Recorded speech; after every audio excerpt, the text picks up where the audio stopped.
Hello, everybody, and welcome to another episode of On Board. This is our June episode. I'm here with Tom DeBello, our board president. Today we're going to talk a little bit about Western Montgomery Center, past, present, future. We have food service, recognition awards, and most importantly, the budget. So we'll get right into that. Tom, welcome to the show. How are you? Hey, all right, how you doing? Good. It's been a little bit. It's been January. Yeah, unfortunately, busy schedules. Yeah. We haven't been able to, link up. But I will tell you that the last episode that we did with the President's members from the President's Council Home and School Group, a lot of people came up to me and told me they were really amazed by what's going on with those organizations in the district. So I was glad that we did that. Oh, great feedback. Yeah. Awesome. So we'll dig right into it. We got the Western Center. They're doing some big things over there. They have new programs, all that fun stuff. Chris came into the board meeting in the end of May, and he talked about the past, present, and the future of the Western Montgomery Center. Can you give us a little outlook on what's going on right there? Yeah, I mean, you're referring to Chris Maritzin, who's the director out there, and he's been on board, geez, I don't know how many years now, at least 6, I want to say, 6 or 7 or so. He's done an excellent job out there. And, he's been working really hard to, to change that stigma of in the old days, the vote tech, which should have never been there to begin with. I mean, that's just, but unfortunately it is what it is, and we can't change that. But the Western Center, we went through a whole rebranding. It's back when Mr. Joe Cerisi was on the board with me, and he was at the JOC. He was actually the president that led that.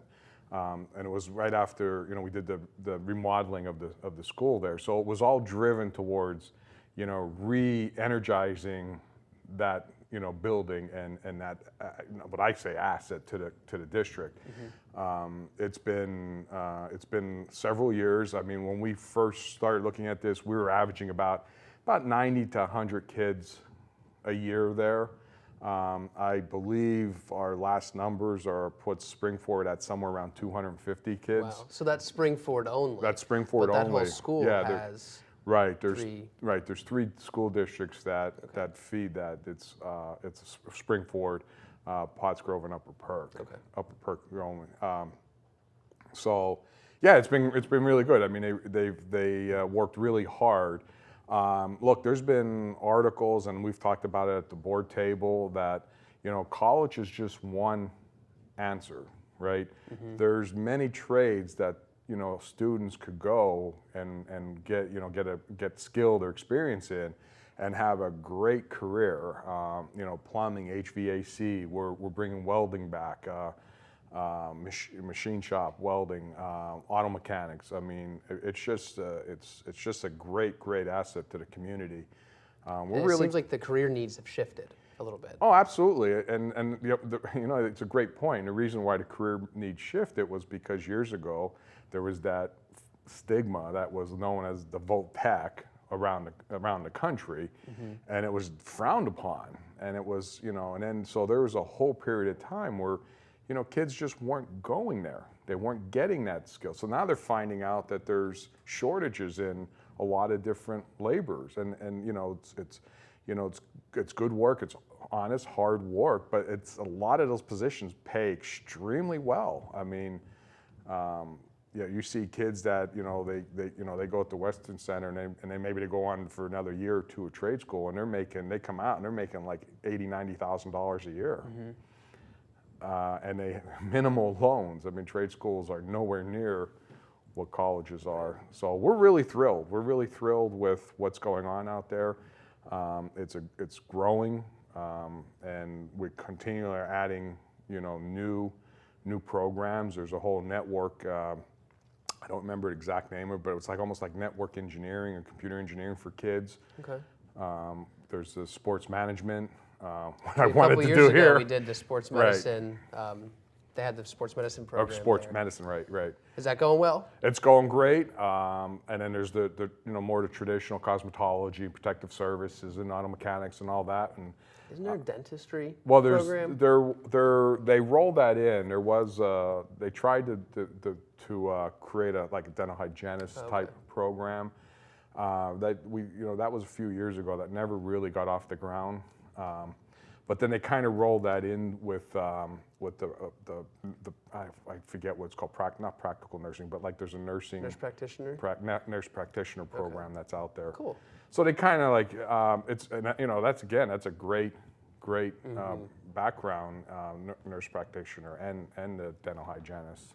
So really, everything seems to flow over there too. If something isn't going very well, they then form it into something that actually is going to work. Right. Or they try again. Try again, absolutely. And what people, the state puts forward a list of what Western schools like the Western Center are allowed to provide.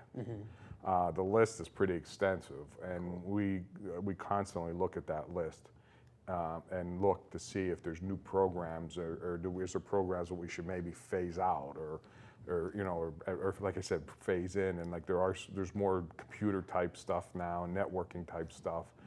And like I said, and welding, machine shop, these are all, and they're very skilled jobs because you go into a machine shop. It's not like the old days where you're sitting at a lathe or something like that. You're working a CNC machine. It's you're programming it. You're putting designs in. So it's pretty extensive. Cool. Well, if any of our viewers want to watch any more, we have the whole presentation up on YouTube. We'll put the link right in the video. And I know you suggested to me, and I think we should definitely do this. Maybe over, when school starts, we'll go over there and highlight that. And bring Chris on. Bring Chris on. We'll go through the shops, and it'll be a great show. Yeah, that would be cool. Yeah. That'd be very cool. Yeah. So to go to our next topic, we're going through a bit of a change, the food service.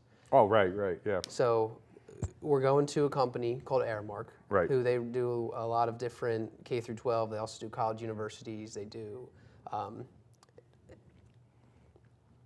like larger companies. Corporations. Yep. That's the word I was looking for. Yep. Took me a minute there.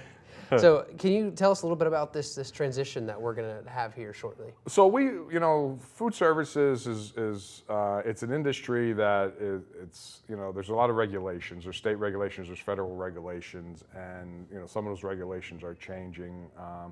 And we've been looking at this as a board for the last couple of years to see, we need to revamp our food services is kind of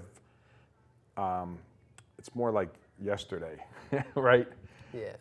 Basic. And yeah, I mean, it's just a basic, and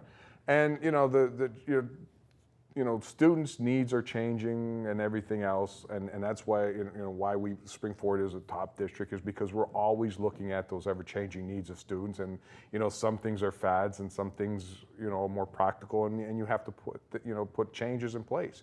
So we've been looking at this for a few years. We did a lot of research, and our goal is to provide, well-balanced, healthy meals to our students, but provide more options. And we looked at several districts that have, and this is one of those things where I've said before, Spring Forward, sometimes we like to be a leader, and sometimes we like to learn from others. Mm-hmm. And this is one of those things where there's other school districts that kind of went down this road already. And they brought in companies like Aramark, and there's some other ones out there. And they kind of revamped and come up with this new management strategy of their food services. We are planning on making major changes at the high school, and then working our way to middle school and then into elementary schools. They will be taking over all food services within the district. Great news is that as a board, there was no way this is a staff elimination. Awesome. We stand behind our staff. We're very supportive of our staff, and part of when we put the RFP out, we had multiple companies bid on it. When we put the RFP out, we said this is a model that we're keeping, and that is, that all our current staff stays on board. And Aramark was very receptive to that. But it's about providing more options and better food, and we're actually, this is getting a little crazy here, but we're actually going to go back to cooking the food instead of opening up packages and warming them. Mm-hmm. So they have a chef. Awesome. That will be helping and bringing that experience back in. So the students are getting warm meals, good meals, fresh meals, and not frozen burgers. Right. I did a little research on Aramark, and it looks like they have these stations, like these features that they have cute little names for them. I don't remember all the names, but one had home in it, and that's where they had the main entrees, almost like a home feel, a home style feel. And then they had the grill, where they had the burgers, the hot dogs. Right. Then they had like the breakfast area, and they just seemed to have a bunch of different areas. Right. And it was very customized Right. and healthy. At least they have the healthier options. Right. Well, and like I said, there are state and federal guidelines that we have to adhere to, but they're able to make the food in such a way, and nothing changes prices and stuff like that. So I don't want people to think that, our school lunch prices are going to go through the roof because we're bringing in this fancy company. Yeah. And that's They're not staying the same. Staying the same. I mean, over time, we have raised food prices. Right. I mean, everything goes up. Right. Will there be food price increases over time? Probably. I mean, I'll say no, prices are never going up. Right. But what I will say is that if they do go up, it's going to be the same percentage they would go up no matter what. Right. It's not Whether we were with Airmark or not. Exactly. What bringing a company in like Airmark, and like I said, there's 5 companies that responded to our RFP, and they seem to put the best package together. Good. That made sense for Springford. But we're able to take advantage of their massive, like you talked about, all the schools and the colleges and corporations out there. So we're able to take advantage of their massive buying program. I might have to start eating. You might. Yeah, I'm telling you, it's going to be If good. they have a rap station, I would love that. There's going to be Putting that out there. They put it out there. I mean, there's we've talked about a rap station. Not music rap. I don't want you to go to the cafeteria and start rapping. But the raps, right? Yeah, the lunch sandwich, meat right? And lettuce. But they talk about taco station, a salad bar. So Now really, you're making me hungry. Well, We they got to should wrap have taped this up. before I'm lunch. getting hungry. We'll see you next time. We'll have to run. Well, they're not here yet, but we're also looking at the possibility of providing like breakfast sandwiches and that for the students when they come here in the morning.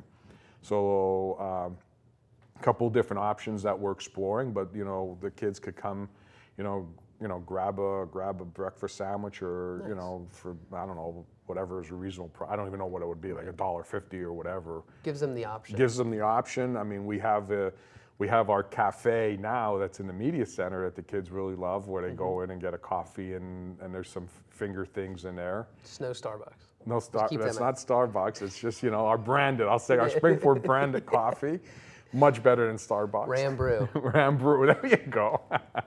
But no, the kids love it. So I think that this is going to be a positive change for Springford. I think it's needed, and we've put a lot of pressure on Jim Fink, the CFO, to have major changes in place by the start of the school year. And we'll get back to Jim Fink.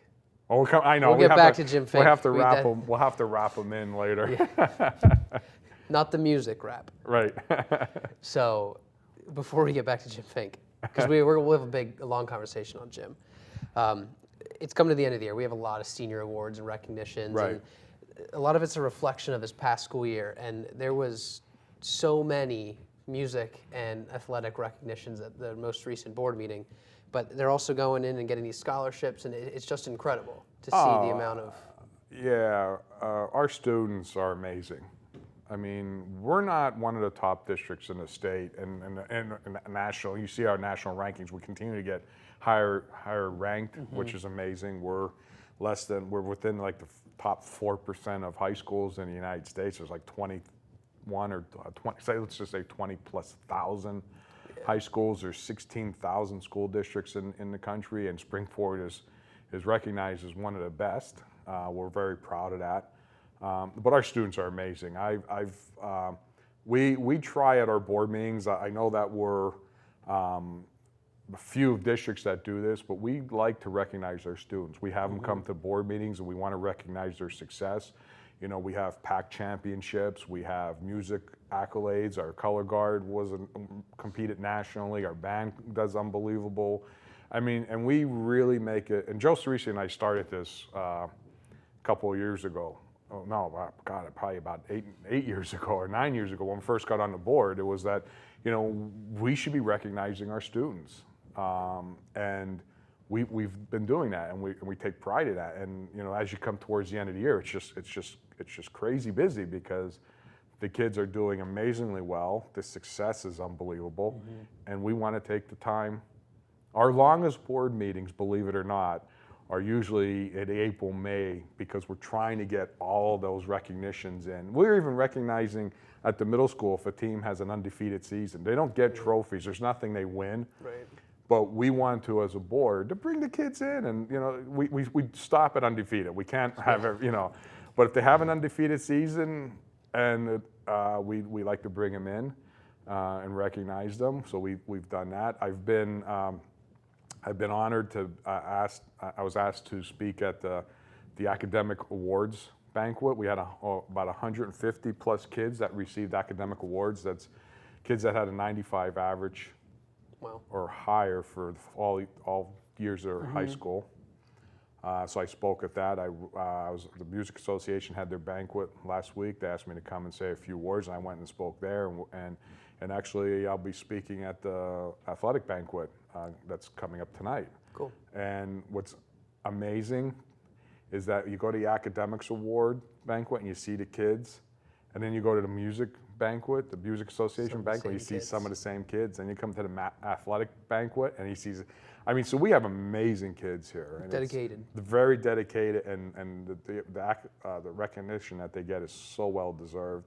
We have the signing day. You remember the signing day? Decision day? Decision day. That one? Not the sign. Decision day. It's too big. Yeah, I mean, it's amazing though, right? I mean, it's again, that started, what, 3 years ago? No, I think it was a little longer than that, a little longer. But we first started doing it in the Future Planning Center. Then we outgrew that. Yep. Then we moved it into the cafeteria. Yeah. So it's been the CAF 2 years. Right. I don't know. Now we may have to move it, into the gym, or I don't know what we're gonna do. But the stadium. There you go. If we could, you guarantee the weather. Yeah. Right. Tents, big tents. But it's huge. I mean, and the parents come in. The kids, and it's amazing listening to where our kids are. We have kids that are going to, all different type of universities across the country, top universities, Ivy League schools now. We have kids that go into the military academy. We've had kids that have gone to West Point. Yeah, I saw one this Naval year. Academy. Where's this? West Point. West Point. And there was actually a girl, I think it was last year, she went to the Naval. A girl went to the West Point as well. Was it West Point? I think. Well, Yeah. I know somebody went to the Naval Academy too. Yeah. We have we had students go to Harvard, Yale, MIT, and that's just the college side of it. We have kids that are going in a trade school that we recognize. We have many kids that go right into the military. That is, very honorable, and we're excited to be able to recognize them. And we're also trying to put more emphasis in next year possibly about students that are just going into the workforce. Yeah. Just as good. Yes, just as good. So it's great. There's it's something great. for everybody. Absolutely, and in Spring Forward, we feel it's important to take the time to recognize all those students and their successes. It's been great. And I don't know if, sorry, but I don't know if you heard. I didn't hear. I didn't get to the scholarship night. I don't know if you were there. I mean, I was not. All the scholarships that get handed out. There's an evening where we got all these different families or different organizations that provide scholarships. But I have to get the number because I know the one year we were well over, not that night, but collectively when you hear about, scholarships and when you go to college and you get grants and stuff like that, well over $2 million. Wow. So we'll have to find out what that. I got to find out what that final number is that we know of this year. But yeah, our kids are amazing. Yeah, I agree. So we'll shift gears here a little bit to the budget. That's finally been approved. Yeah. After lots of work. Why don't you go into some details on that one? No. All right. The budget. I brought my glasses. I don't know why. I should put my glasses on and look more. The budget. It was tough. It was a tough year for budgeting. We have expenses that. I always like to start off with. Over the years, Spring Forward's annual expense growth was about 8 to 9%, and we've put in. I've come on the board in 2009, and over those years, we put in some very effective cost-saving strategies, and really, really, really figured out how to manage our money. And our annual growth now is, has been as low as 3%. We're averaging between 3.5% to 4%. And if you look at the rate of inflation and all that, we're doing incredibly well. We revamped the business operation, so we're able to do a lot of stuff. We're doing a 7-year rolling forecast. So I've known more about the numbers in this budget than I thought I ever would. But it's important because no school board member enjoys sitting there and being there to raise taxes. We've had, over the years, we've had tax increases that were at 3%, and we've had 2 years ago, I believe it is already, we had a 0% tax increase. So we've been managing the money very well as far as, we have 0.7, 0.9%, we've been very well. So that's the lead up to, unfortunately, this year, we had to pass a budget that has a 2.3% tax increase. And if I remember correctly, that's roughly $60 per $100,000 assessed value on your taxes. Nothing to sneeze at. I don't want to minimize it as saying, well, it's only $60, because $60 means a lot to people, which and so I don't want to minimize it. But on the flip side, we break it into 3 major buckets.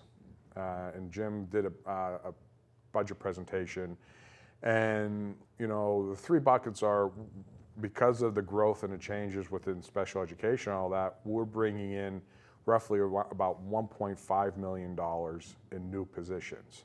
Okay. And within that, within those new positions, we're also building up our police that we have here at Spring-Ford. We're approved 3 more officers. I think people are starting to see it more and more, but we have our own police department within Spring-Ford School District. And we could do a whole show. And maybe one of the shows we'll invite Chief Boyer. Yeah, we'll bring Chief on. He would love that. He would love that. I don't, but he's doing an incredible job. Yeah, he is. These are the times we live in. We have to hire a police department. We're out in remember I mentioned earlier in the show when I said sometimes Spring-Ford wants to lead, and sometimes we want to learn. We're leading. We are leading the way in this. We have school districts across the state now contacting us, understanding what we're doing, about how we're building up our police department. We're not doing a big bang. We're doing a manageable growth, so we're putting all the processes and procedures in place. He's doing incredible. He's got a $384 million grant already. Wow. That we're going to upgrade all our communications within the district. So money goes to, so there's a lot of growth there. So that's the other piece of, we're growing our school security to keep our students and staff safe. And the third piece of it is that, like any other industry, our teachers, they deserve raises just like everyone else, over the year. I don't want it to make it look like it's not a bad thing, but unfortunately, it has to happen. It's visible to everyone. Right. And you can't. All the numbers are there. The numbers are there, and you can't sit there and say, we're not giving our teachers raises, because that's not fair either. So we have to be, honest with, this is where the money's going. Right. And it's not like, it's deserved. I'm not saying that they don't deserve it. I don't want it to be like that. It's, but it is a big piece of the budget. Right. So they're the 3 pieces this year, and our revenue growth was pretty much the same revenue growth that we've seen over the last several years. So we knew what we were going to grow in revenue. We've tried to cut. We were looking at expenses of over a little over 4% when we started in January. Okay. So 1% equals roughly about $1 million in additional monies to the district. Okay. So we're able to cut and minimize our spending, but when you have that 3 or 4% growth, and then our revenue growth was, I think, at 1.5%, you got to make up the difference. And you can't sit there and say, well, we're not going to pay the teachers. That's not fair. We're not going to sit there and say we're not going to bring in new positions, because the district's growing. I mean, and the special education needs are changing, and we have one of the best autistic programs, I would say, in Pennsylvania. We have students moving here. Right. They're getting they're getting the services they deserve. Right. But it comes with a cost, and the reason why the community feels the brunt of it is because 82% of our budget comes from the local tax base. Right. So we're not a district where 70% of our funding comes from the state, and you do a tax increase of 2%, and the community, that's like a $10 change to the community because you're only getting 30%. We're the other way, where majority of our funding comes from the local tax base. Okay. But I've said this on shows before, success breeds success. Breeds success. Breeds success, right, breeds. Because we have such a great district here. We have people moving here. We have businesses moving here. The economy is strong here. I mean, everything plays off of it. You can drive around and see that. You can see it. The amount of right. apartments or homes that are homes, coming apartments, businesses, strip malls. We have the retail outlet. I mean, the business is thriving, and that's people don't like. There's two things that are secure in a community. One is how strong a school district is, and the other is how strong your local law enforcement, right? Well, we got a great school district. There's 4 communities that make up Springford: Limerick, Royersford, Spring City, and Upper Providence. They all have great police departments. I mean, Limerick and Upper Providence are a lot bigger than Royersford, but they all have great police departments. The crime is low. I mean, they're out there. They're taking care of the residents. I mean, it's a great community. Yeah. It's a great community, and you have to fund that community. And for the community to stay great, you have to fund it. If you stop funding it, it falls apart. So home values are rising. Again, they're continuing rising. I mean, when we had the big bubble burst, we didn't get affected like other areas where they were completely decimated. Home values are rising. I mean, people want to move here. Right.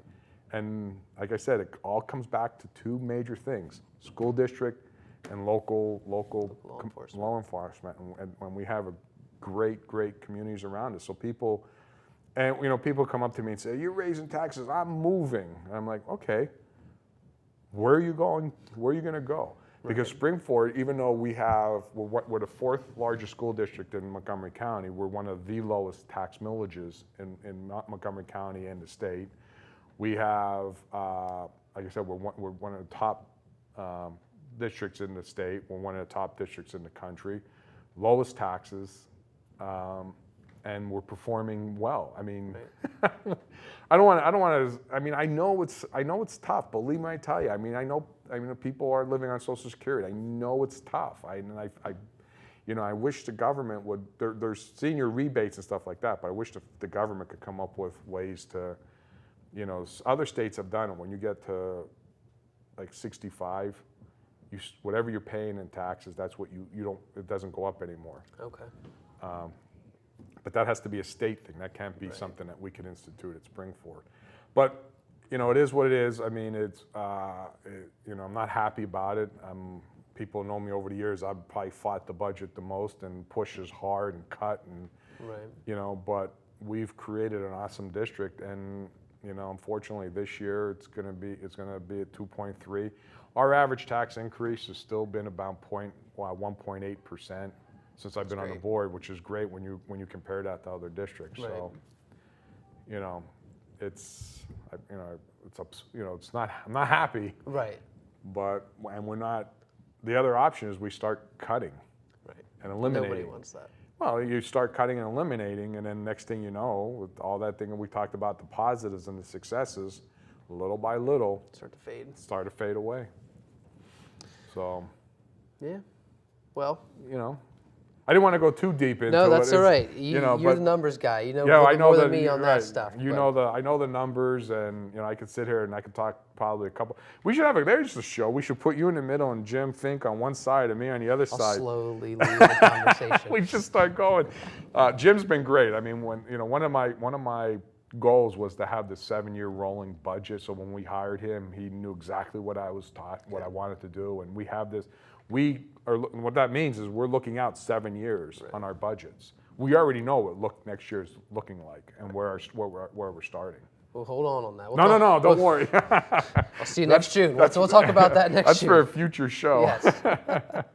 Future show. Before we wrap up the show, just really quickly, graduation is June 14th. Right. It's an exciting time for all of our seniors. We'll see everybody there. Yeah. It's a good community event. It's exciting. We get Busy time. Oh, I mean, extremely, especially for you too. You have to get all the equipment Busy set time. up, and That starts. and then very you have to soon. set up 2 venues. Oh, yeah. Just in Oh, case, because we've decided a couple of years ago that whatever we picked the night, and that's the night. it. So So all of Ram Country TV's equipment is in use that night. Which is great. everywhere, right? Which So is we great. either are inside or outside. But I think this year we're outside last year, right? Yep. Yeah. So we're gonna be. We're getting all that rain out of the way. So It's Friday. been wet. Next Friday's going to be good. Yes. It's going to be. When we're outside, we get 5,000-6,000 Yeah. people. It's incredible. See that stadium fill Comes up. to it. Yeah, it's crazy, but it's an exciting night. The kids, we have a little over 600 kids, I believe, I think walking. this year we do. Yeah, so parents, family, everybody's excited about it. It's a great time, and when it's sunny and out, it's just a great night. Yeah. you Well, know. I appreciate you coming out today. And we'll see you on the next show. Well, we didn't talk about the high school expansion, but we'll leave that because we're going to have a big. That's on target, Because and we'll go into that we're going to go into that. once it's all finished. Yep, and we're going to plan a whole community walkthrough Oh, of there's that. going to be a whole walkthrough. Ooh, Yeah. that'll be fun. That'll Yeah. be fun. We'll have to spotlight that. And I don't know if people recognize how much you're smiling today. But There we go. I will let everyone in on the fact that what is it, about a month now since About you've a been month, yeah. about getting married? Yeah, it's there. It's there. There's already a tan, so You already got the ring mark. yeah. So you're so everything's great. You're happy. Everything's great. Everything, was it everything you thought it would It was be on all your we ever wedding dreamed day? of. Yeah. Can't yeah. complain. It was a great day. And you got an awesome wife. I mean, I do. She's great. She's pretty great. So your parents have to pay her every month or It's yearly. yearly? It's annual. It's an annual thing. Now you guys look great together. I mean, it's but the smile is just.